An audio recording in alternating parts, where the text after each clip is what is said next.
The MRTC, Ugandan Doomsday Cult. The Movement for the Restoration of the Ten Commandments of God, MRTC, was a religious organization founded in 1989 in southwestern Uganda by Credonium Rwinde and Joseph Kibwetir. It gained notoriety after the deaths of over 900 members in March 2000, a tragedy initially considered a mass suicide, but later suspected to be a mass murder.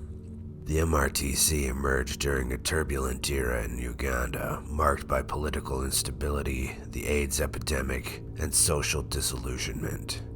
Under the rule of Idi Amin and the impact of the Ugandan Bush War, many Ugandans turned to charismatic leaders who offered hope and spiritual salvation. Dissatisfaction with the Roman Catholic Church, which faced scandals and waning influence, also created fertile grounds for alternative religious movements. In this environment, Credonium Rwinde and Joseph Kibwetir founded the MRTC, inspired by visions of the Virgin Mary. The movement sought to restore adherence to the Ten Commandments and prepare followers for an impending apocalypse. Their emphasis on Marian apparitions, apocalyptic predictions, and strict moral codes attracted thousands of disillusioned Catholics and others seeking spiritual guidance. The movement grew rapidly, incorporating defrocked Catholic clergy and lay people. They established a commune in Uganda's Kanunga district, where members lived under strict rules, including restrictions on speech and rigorous fasting to maintain spiritual purity. However, this emphasis on apocalypticism and the authoritarian leadership of Murinde and Kibwetir set the stage for later tragedy. The MRTC was characterized by its extreme devotion to the Ten Commandments and apocalyptic teachings. The group believed that strict adherence to these commandments was essential to salvation. To prevent breaking the ninth commandment against falsehood, members often communicated in silence or sign language. Sexual activity was prohibited, and fasting was routine, with only one meal allowed on designated days. The group interpreted AIDS as a divine punishment for violating the sixth commandment against adultery. This belief further bolstered the movement's moral rigidity. Their apocalyptic vision centered on the belief that the world would end on December 31st, 1999. Followers were required to sell their possessions and live communally, pooling resources to sustain the movement. The leadership claimed direct communication with the Virgin Mary, reinforcing their authority. Murinde, in particular, was believed to receive divine messages through mundane objects. These messages guided the group's decisions and contributed to the growing influence in the region. By the late 1990s, the MRTC had become a thriving community, attracting nearly 5,000 members. They operated schools, cultivated land, and constructed facilities for worship and indoctrination. However, tensions with local authorities and villagers occasionally disrupted their operations. In 1998, the movement faced allegations of child labor, unsanitary conditions, and possible kidnappings, but government intervention was limited. Despite its expansion, the movement's credibility began to waver as its predictions failed. When the prophesied apocalypse did not occur on December 31st, 1999, disillusionment spread amongst its followers.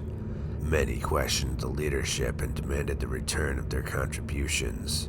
This internal dissent posed a significant threat to the movement's stability. On March 17, 2000, tragedy struck.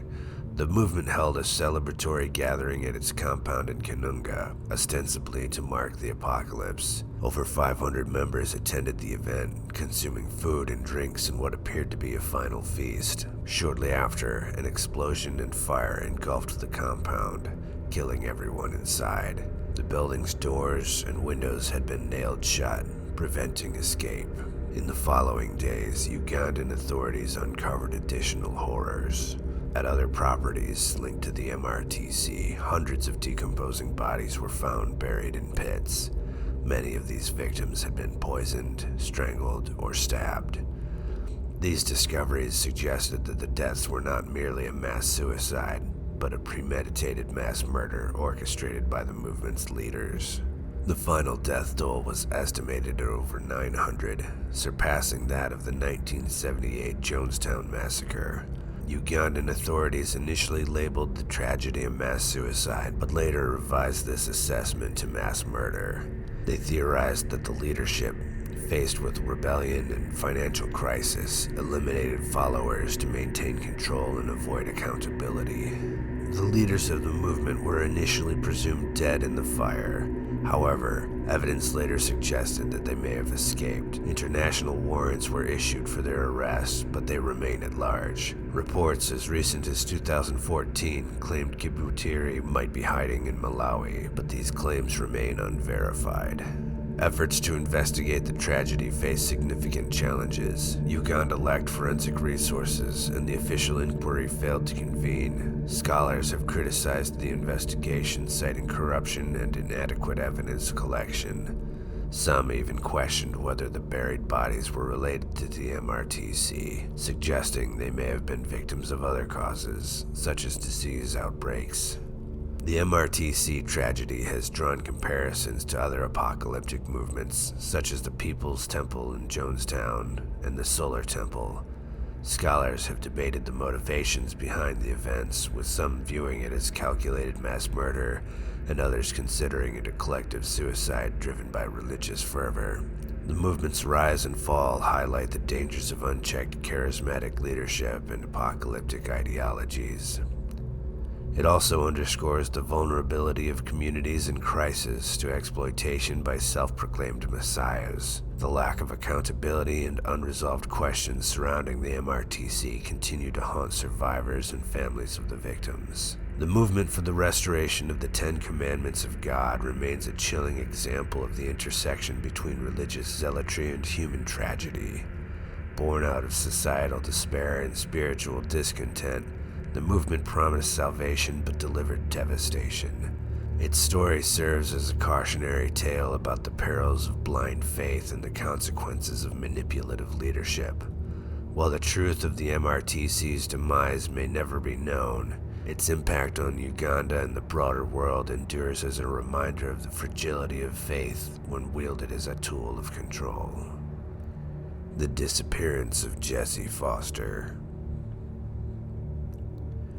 Jessica Edith Louise Foster, known as Jessie, was a vibrant Canadian woman who vanished in 2006, leaving her family and investigators with more questions than answers. Born on May 27, 1984, to Glendine Grant and Dwight Foster, Jessie grew up in Canada and spent time in Calgary, Alberta, before her life took an unexpected turn. Her disappearance in the Las Vegas Valley remains one of the most haunting unsolved cases, with strong ties to the dark underworld of human trafficking. In 2005, Jessie traveled to Florida with a friend and decided to stop in Las Vegas on their way back.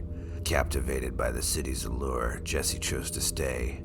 However, her life in Las Vegas became tumultuous. Jessie became involved in prostitution, was arrested for solicitation, and suffered physical abuse on multiple occasions. These incidents marked the beginning of her entanglement in a dangerous lifestyle that her family believes led to her disappearance. Jessie was one of 4 sex workers who disappeared in Las Vegas between 2003 and 2006.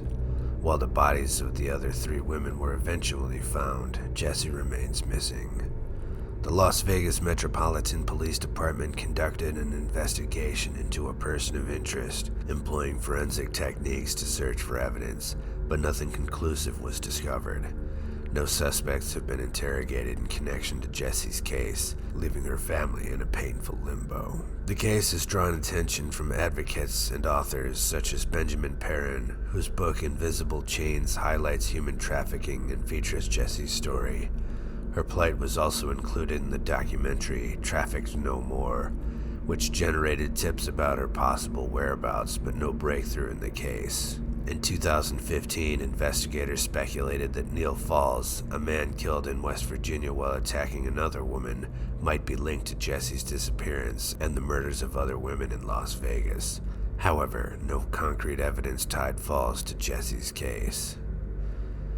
Jessie's disappearance devastated her mother, Glendine Grant, who channeled her grief into advocacy. In the years following Jessie's disappearance, Glendine founded Mothers Against Trafficking in Humans to raise awareness about the dangers of human trafficking. She has tirelessly campaigned to keep Jessie's case in the public eye, maintaining numerous websites and engaging with law enforcement, psychics, private investigators, and even bounty hunters. Glendine has openly criticized the handling of Jessie's case by the North Las Vegas Police Department, expressing frustration that critical early steps were missed. She believes her daughter became a victim of sex trafficking, forced into a life of exploitation.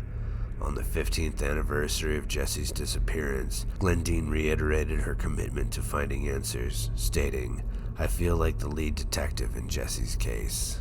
Jessie Foster's disappearance has become a harrowing symbol of the dangers women face in vulnerable situations.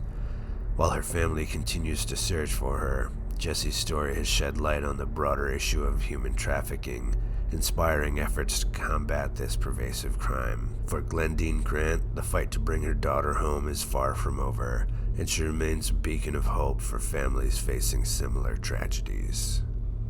The Persian Princess.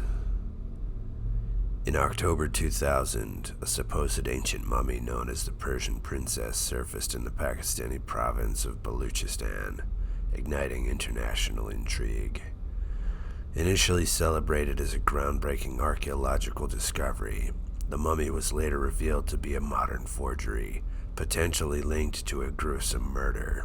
This complex story intertwines history, deception, and tragedy, ultimately leading to unresolved questions about the woman behind the hoax. The mummy came to light during a murder investigation when Pakistani authorities uncovered a videotape of a man, Ali Akbar, claiming to have a mummy for sale. The police tracked the mummy to Wali Muhammad Riki, a tribal leader in Quran, Baluchistan, who claimed to have received it from an Iranian named Sharif Shah Baki.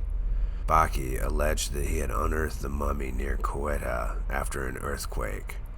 The mummy was poised to sell on the black antiquities market for a staggering 6 million rupees, or $11 million. The discovery quickly garnered attention as the mummy appeared to represent an extraordinary find, a Persian princess preserved through ancient Egyptian-style mummification. However, both Akbar and Riki faced charges for violating Pakistan's Antiquities Act, which carries a maximum sentence of 10 years. In a press conference on October 26, 2000, archaeologist Ahmad Hassan Dani announced that the mummy seemed to date back to 600 BC. The intricate details of the find, including its gilded wooden coffin and cuneiform inscriptions, a stone sarcophagus, and a golden crown, lent credibility to the claim that the mummy was of royal Persian lineage. An inscription on the chest plate identified the woman as Radagune, daughter of King Xerxes I of Persia. Dani speculated that the princess might have been an Egyptian noblewoman who married into Persian royalty, or a direct descendant of the king Cyrus the Great. The discovery was unprecedented, as mummification was primarily an Egyptian practice, and no such examples had been unearthed in Persia before. Ownership disputes quickly arose. Iran claimed the mummy as part of its cultural heritage, while Pakistan argued that it belonged to them, having been found within their borders. Afghanistan's Taliban regime also staked a claim, further complicating the issue.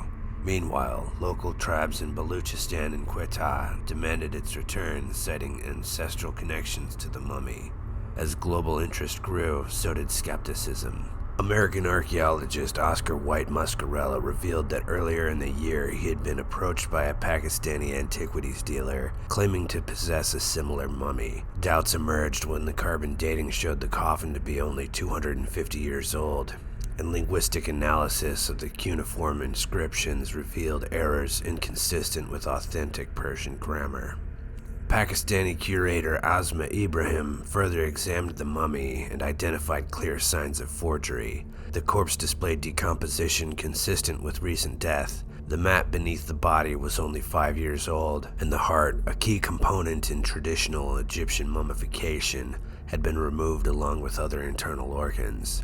Advanced scans confirmed that the mummification techniques deviated significantly from ancient practices. In April 2001, Ibrahim's investigation concluded that the Persian Princess was not an ancient royal, but a young woman aged 21 to 25 who had died around 1996. Her death appeared violent, with evidence of blunt force trauma to the lower back or pelvis, suggesting that she had been struck by a vehicle or killed deliberately. Additionally, her teeth had been extracted post-mortem, and her body had been stuffed with powder before being placed in the counterfeit coffin. The revelation of the mummy's modern origin shifted the focus from archaeology to criminal investigation. Police arrested several suspects in Baluchistan in connection with the forgery and the potential murder of the woman. However, progress stalled, and the mystery of her identity and the circumstances of her death remain unsolved. The Edie Foundation took custody of the body, intending to bury it with proper rites. Bureaucratic delays prevented this for years, but it was not until 2008 that the woman, stripped of her royal identity, was finally laid to rest. The Persian Princess scandal left a lasting impression, even inspiring contemporary art. In 2016, Israeli artist Healy Greenfield presented an exhibition titled The Persian Princess in Jerusalem. Her work explored the transformation of the mummy's narrative, from revered royalty to a forgotten murder victim, using symbols from the forgery such as golden crowns and ancient motifs to create hybrid works blending Persian aesthetics and modern mediums. The story of the Persian Princess reveals the darker side of the global antiquities trade, where greed and deception often overshadow respect for human history and dignity. While the mummy was unmasked as a modern forgery, it brought to light pressing issues: the exploitation of historical narratives, the vulnerabilities of cultural heritage, and the tragic anonymity of the woman at its center.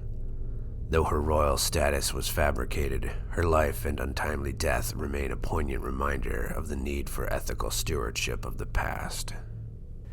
Some people disappear without a trace, as if the hand of some eldritch thing reached out from the shadows and took them. Some no doubt met a terrible end at the hands of their fellow man. Others still came by their fate by their own hand.